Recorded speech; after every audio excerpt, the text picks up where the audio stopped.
Magandang umaga, si Ryan po ito magbibigay ng hanip na tips paano mabuhay ng masaya sa Singapore. Ang buhay sa Singapore ay talagang masaya at may kaakibat na pagsisikap sa trabaho.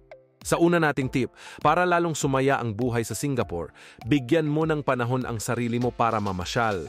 Kaya pasyal lang ng pasyal. Punta ka sa Merlion, punta ka sa Gardens by the Bay, punta ka sa Marina Bay Sands, punta ka sa Clark Quay. At marami pang lugar, kaya i-search mo lang. Sa pangalawang tip naman natin, pagkatapos mamasyal, syempre and next ay kain. Sa Singapore kahit saang sulok, napakarami ng food courts, hawker centers, and malls para kumain. Kung gusto nyong kumain ng lechon at masarap na lutong Pinoy dito sa Singapore, punta ka na sa Lechon Republic sa Navina, at Don Lechon sa Paya Lebar.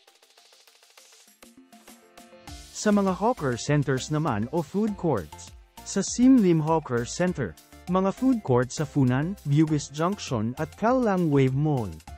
O sa Satay sa Gardens by the Bay mismo. At napakarami-rami pa talaga kaya ulit search mo lang. Ang pangatlong tip ay sakay lang ng sakay.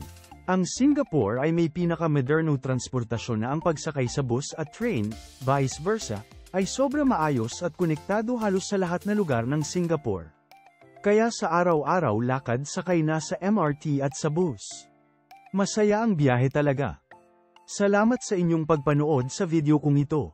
Sana yung tatlong tips na naibahagi ko ay patuloy na nagpapasaya sa buhay natin dito sa Singapore. Sa susunod na video ko ibabahagi ko ulit ang mga iba pang tips. Mabuhay, ingat po tayong lahat lagi, and God bless!